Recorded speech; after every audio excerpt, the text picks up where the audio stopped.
Nous sommes en 2020, période footballistique qui veut que toute la Gaule plie sous le joug de l'Empire parisien. Toute la Gaule ? Non. Un village d'irréductibles lyonnais résiste encore et toujours, soudé autour de l'inévitable héros local, Jean-Michel Holastérix. Dernier souvenir d'une époque de domination lyonnaise révolue, notre héros se plaît à se souvenir de ses instants de règne, écrivant au plaisir sur des menhirs, ou plus simplement sur Twitter, à quel point c'était mieux avant. Ah, quelle était belle cette période où personne n'osait venir dans sa province, où le simple nom de Lyon évoquait la peur, où les meilleurs athlètes de la planète venaient prêter allégeance à Holastérix. Les Brésiliens Juninho, Sonny Anderson Chris, le Norvégien John Carew, le Suédois Kim Kallström. Mais son empire était bâti sur du local, les Français Benzemax, Maloudax et plus tard Bafétimbi Gomix. Mais un règne ne peut être qu'éphémère. Et Holastérix, aveuglé par sa réussite et son ambition d'étaler son empire à l'Europe, ne voyait pas la chute arriver. Et quand la première pierre de l'empire s'effondra sous les coups bordelais, ce n'était pas grave, c'était juste ponctuel. « Je suis chef d'entreprise, la croissance repartira », disait-il. « Ma province est en bourse », clamait-il. « J'aurai mon propre village un jour », prévenait-il. « Il s'appellera le Stade des Lumières. » Sauf si Max aligne les billets, bien sûr. Seulement, une chute est une chute, et on ne s'en relève pas comme ça. Alors d'un coup, arriva l'envahisseur parisien.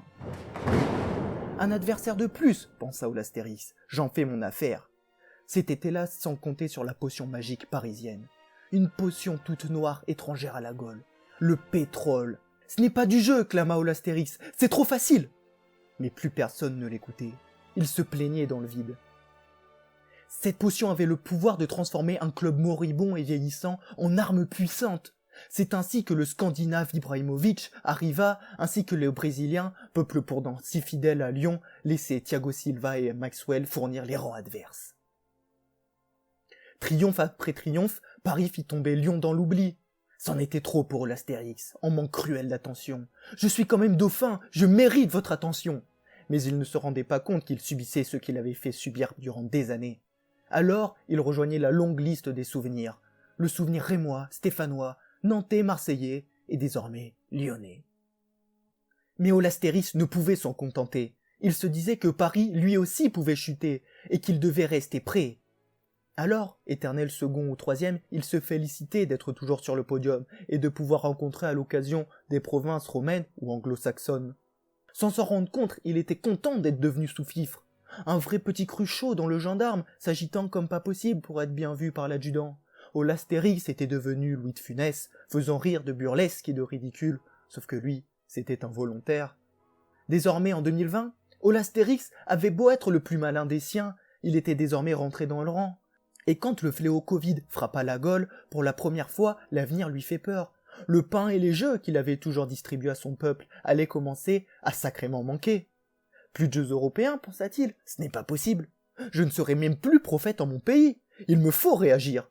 Et alors que toute la Gaule pensait, lui ne pensait qu'à sa gueule. Il faut faire table rase de cette saison, elle doit être blanche, s'exprima-t-il. Avant de changer de version, il faut finir la saison finalement, un devin me l'a dit. Et de rechanger encore et encore. Il faut stopper à la 28e journée, pas à la 27e. Prêchant pour sa paroisse plus que dans l'intérêt général, il prouva que le seul point commun que Lyon a avec le village d'irréductibles gaulois était celui d'être seul et isolé.